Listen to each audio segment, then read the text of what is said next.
History has a physical limit. Paper decays, parchment burns, and ink fades into dust. Ancient records rarely survive their own era. Therefore, historians have to rely on copies of copies of copies. This creates an academic problem. Each time a scribe copies a manuscript, human error slips in. Over generations, those tiny alterations compound. For decades, critics applied this exact logic to the Hebrew Bible. They argued that political agendas and thousands of years of hand copying had thoroughly corrupted the original text. Before 1947, the physical evidence supported their skepticism.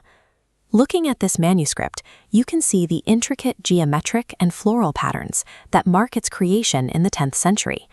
This was the oldest complete Hebrew Bible on record. Without older physical data to compare against, academics reached a standstill. Nobody could prove what had been lost or altered in the centuries prior. This timeline illustrates the core of the problem. You can see a vast empty space stretching between the fall of ancient Jerusalem in the 1st century and those earliest surviving medieval manuscripts. Scholars naturally assumed this 1,000-year blind spot was filled with untraceable translations, heavy theological edits, and completely lost meanings. To settle the debate, researchers needed something seemingly impossible to find, an original document pulled straight from the ancient world. Proving the accuracy of the modern text was a strict forensic challenge, and until an intact crime scene could be found, the case remained cold. The Judean desert in the spring of 1947 was a harsh, unforgiving environment.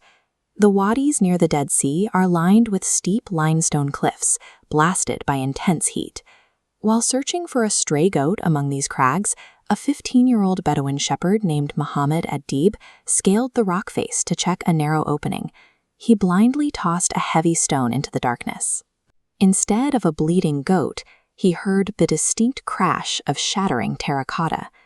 Expecting to find a cache of ancient gold coins, he squeezed inside. He didn't find gold. Sitting in the cool, dry air of the cave were several tall, cylindrical clay jars. Inside were darkened, foul-smelling bundles of brittle leather.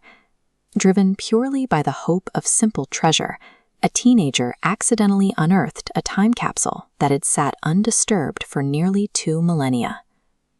Months later, Jerusalem was descending into chaos. As the United Nations prepared to vote on the partition of Palestine, the city braced for open conflict. Hearing rumors of ancient parchment, Professor Eleazar Sukenik of Hebrew University risked his life to navigate barbed wire checkpoints and broker a secret viewing.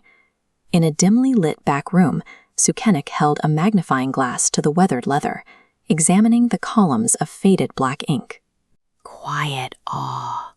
The precise square morphology of the Hebrew characters told him immediately that this script was not medieval.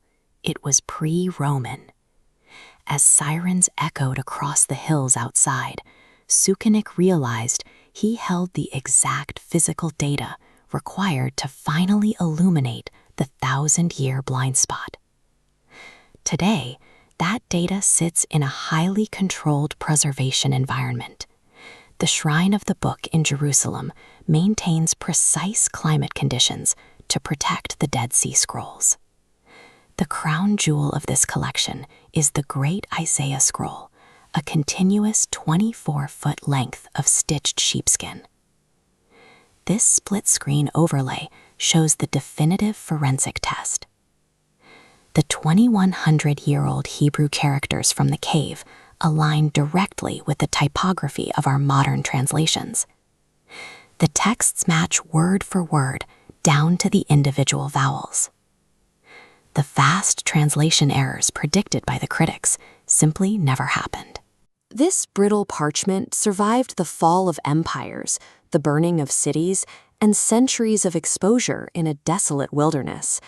The discovery provided the exact data missing from the historical record, proving that despite a millennium of exile and war, the ancient scribes had passed down the text exactly as they received it.